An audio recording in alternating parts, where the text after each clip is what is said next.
আজকে আপনাদের সাথে কই মাছ ভাপার একটা রেসিপি শেয়ার করব। আমি অন্যভাবে কই মাছ রান্না করেও দেখেছি, কিন্তু আমার কাছে পার্সোনালি এইভাবে কই মাছ ভাপাটা রান্না করলে কই মাছের ফ্লেভারটা অনেক ভালো পাওয়া যায়। তো সেটাই আপনাদের সাথে আজকে শেয়ার করছি। প্রথমেই আমি সাদা সরিষা আর আস্ত জিরা নিয়েছি। এগুলো আমি 30 মিনিটের জন্য পানিতে ভিজিয়ে রাখবো, যাতে ব্লেন্ড করতে সুবিধা হয়। এরপর কই মাছগুলো লবণ, হলুদ আর মরিচের গুঁড়া দিয়ে খুব ভালোভাবে মাখিয়ে নিব ভাজার জন্য।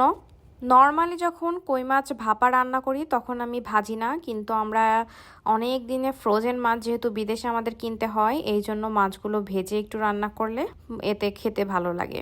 এবার ব্লেন্ডিং জারে সামান্য একটু আদা, 6-7 কোয়া রসুন, 7-8টা শুকনা মরিচ আপনারা ঝাল বুঝে দেবেন, 2টা কাঁচা মরিচ, হাফ পেঁয়াজের ফালি, আর যে ভিজিয়ে রেখেছিলাম সরিষা আর জিরা সেটা ফুল পানি সহ দিয়ে দিব।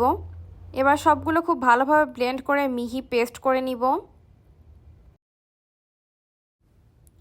এখন এই পেস্টের মধ্যে 1 চামচ ধনিয়া গুঁড়া দিব, লবণ, হলুদের গুঁড়া আর যে তেলটা দিয়ে মাছটা ভেজেছি সেই তেলটা এখানে দিয়ে দিব। দিয়ে খুব ভালোভাবে মশলার সাথে মাখিয়ে নিব।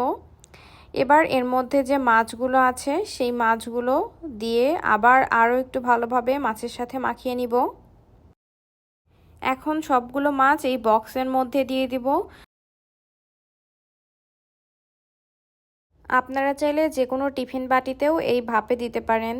এবার সামান্য একটু পানি দিয়ে নিব যাতে খুব ভালোভাবে সিদ্ধ হয়, মশলাটা কষে। এখন উপর দিয়ে কিছু কাঁচামরিচ আর সরিষার তেল দিয়ে ফয়েল পেপার দিয়ে মুড়িয়ে দিব।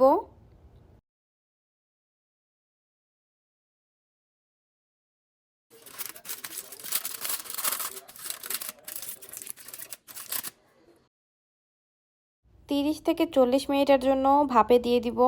পুডিং রান্নার সময় ঠিক যেভাবে ভাপে দেয় সেভাবেই ভাপে দিয়েছিলাম।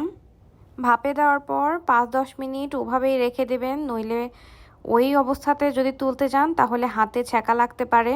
দেখতেই পাচ্ছেন আমার কই মাছ ভাপা হয়ে গেছে।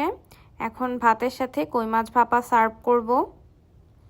আপনাদের যদি এই ভিডিওটা ভালো লেগে থাকে আপনারাও ট্রাই করে দেখতে পারেন।